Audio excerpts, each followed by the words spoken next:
अस्सलाम वालेकुम students. Today is Wednesday 30 दिसंबर 2020 और आज का जो हमारा टॉपिक है उसमें हम लोग logical operator, assignment operator and concatenation operator इनको डिस्कस करेंगे। बट क्लास आज के लेक्चर पे मूव करने से पहले हम लोग जो हमारा प्रीवियस लेक्चर है एक बार उसको डिस्कस कर लेते हैं। प्रीवियस लेक्चर की बात करें तो उसमें हम लोग ऑपरेटर्स को डिस्कस कर रहे थे। ऑपरेटर्स में हम लोगों ने पढ़ा था कि ऑपरेटर्स क्या होते हैं, डिफरेंट सिंबल्स होते हैं जो डेटा के ऊपर डिफरेंट ऑपरेशंस परफॉर्म करने के लिए हम लोग यूज करते हैं। ऑपरेटर्स में हमारे पास अरिथमेटिक ऑपरेटर, रिलेशनल ऑपरेटर, इसके अलावा जो तीन ऑपरेटर आज हम लोग डिस्कस करेंगे, लॉजिकल ऑपरेटर है, कंकैटिनेशन, असाइनमेंट, ये इसकी डिफरेंट ऑपरेटर्स की टाइप्स होती हैं। इसमें से दो हम लोगों ने प्रीवियस लेक्चर में डिस्कस की थी। एक था आपके पास अरिथमेटिक ऑपरेटर और सेकंड वन था रिलेशनल ऑपरेटर। अरिथमेटिक ऑपरेटर्स हम लोगों ने पढ़ा था कि जो अरिथमेटिक टास्क परफॉर्म करने के लिए हम लोग यूज करते हैं। अरिथमेटिक टास्क होते हैं जो मैथमेटिकल टास्क हो, जैसे एडिशन, सब्ट्रैक्शन, मल्टीप्लिकेशन, डिवीजन। तो जितने भी मैथमेटिकल टास्क होते हैं ना, इनको हम लोग अरिथमेटिक टास्क पर कहते हैं। तो अरिथमेटिक ऑपरेशंस परफॉर्म करने के लिए हम लोग अरिथमेटिक ऑपरेटर यूज करते हैं। ठीक है, ये टेबल हम लोगों ने देखा था, इसमें जो नॉर्मल अलजेब्रिक एक्सप्रेशन में ये ऑपरेटर्स किस तरह यूज होते हैं और जीडब्ल्यू बेसिक के अंदर ऑपरेटर्स किस तरह यूज कर सकते हैं, ये भी हम लोगों ने इसमें डिस्कस किया था। उसके बाद रिलेशनल ऑपरेटर्स हम लोगों ने पढ़े थे। रिलेशन क्या होता है, दो वैल्यूज का कंपेयर करना। तो रिलेशनल ऑपरेटर्स क्या होते हैं, कंपैरिजन के लिए हम लोग यूज करते हैं, वैल्यूज को कंपेयर करने के लिए। और ये जो रिलेशनल ऑपरेटर्स है ना, ये हमें ट्रू और फॉल्स की फॉर्म में आंसर देते हैं। अगर तो आपके पास आंसर ट्रू है तो ये 1 रिटर्न करते हैं, और अगर आंसर फॉल है तो 0 रिटर्न कर रहे होते हैं। ठीक है, और इनका ये टेबल हमने पढ़ा था जो डिफरेंट आपको रिलेशनल ऑपरेटर्स के बारे में बता रहा था। सो क्लास, उसके बाद आज के जो फर्स्ट टॉपिक है लॉजिकल ऑपरेटर, उस पर मूव करते हैं। लॉजिकल ऑपरेटर्स क्या होते हैं, जब हमारे पास एक से ज्यादा कंडीशंस या आपके पास जो ऑपरेशंस है कॉम्प्लेक्स हो जाते हैं, तो वहां पे फिर हम लोग क्या करते हैं, लॉजिकल ऑपरेटर्स यूज करते हैं। ठीक है, जहां पे हमारे पास जो एक्सप्रेशन है वो कॉम्प्लेक्स हो जाते हैं। ठीक है, तो वहां पे हम लोग लॉजिकल ऑपरेटर्स यूज करते हैं। लॉजिकल ऑपरेटर्स थ्री टाइप्स के होते हैं, एंड, और, एंड नॉट। ये थ्री टाइप्स के लॉजिकल ऑपरेटर्स होते हैं।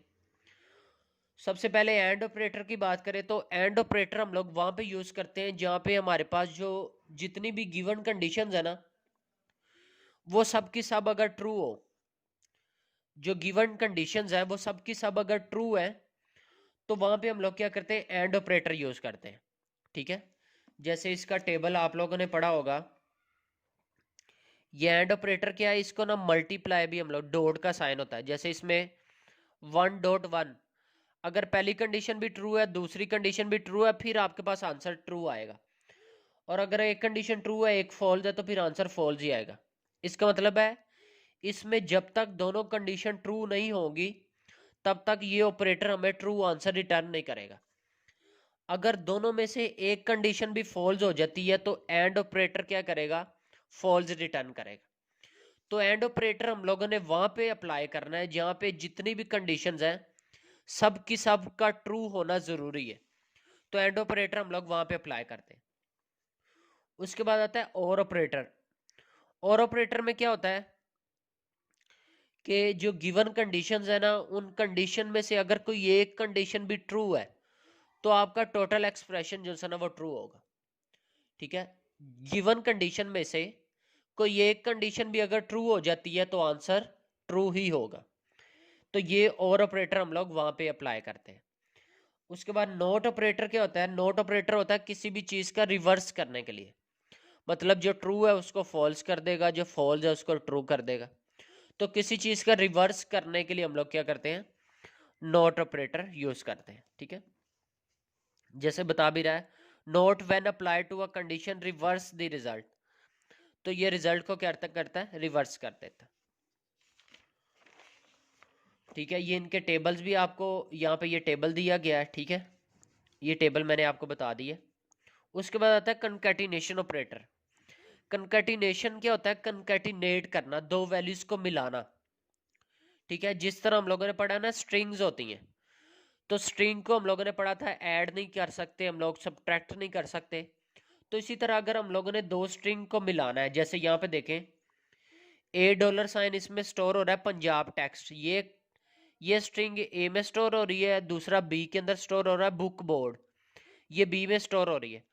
ठीक है, अब यहाँ पे क्या किया जा रहा है? प्रिंट $, प्लस $, तो ये जो प्लस का साइन है ना, ये ए वाली स्ट्रिंग और बी वाली स्ट्रिंग को मिला रहा है।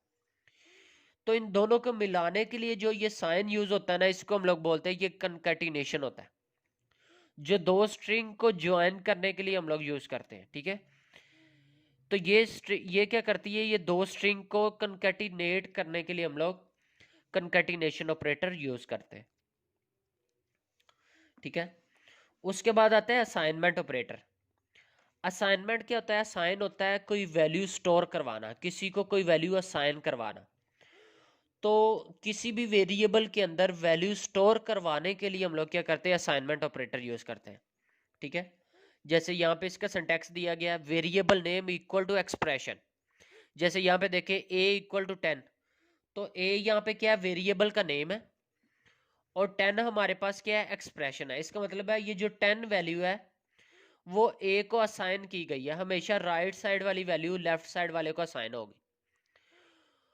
तो ये 10 वैल्यू a को असाइन हुई है, तो इनके दरमियान में ये जो इक्वल का साइन आपको नजर आ रहा है ना, ये असाइनमेंट ऑपरेटर है, जो वेरिएबल्स को वैल्यू असाइन करवाने के लिए हम लोग यूज करते हैं।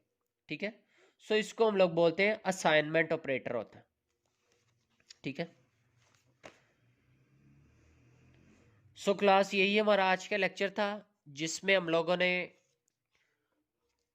लॉजिकल ऑपरेटर्स, कंकैटिनेशन ऑपरेटर और असाइनमेंट ऑपरेटर को डिस्कस किया। सो क्लास इसी को आप लोगों ने अच्छी तरह से अंडरस्टैंड करना है, और यही आप लोगों ने याद भी करना है। Thank you so much.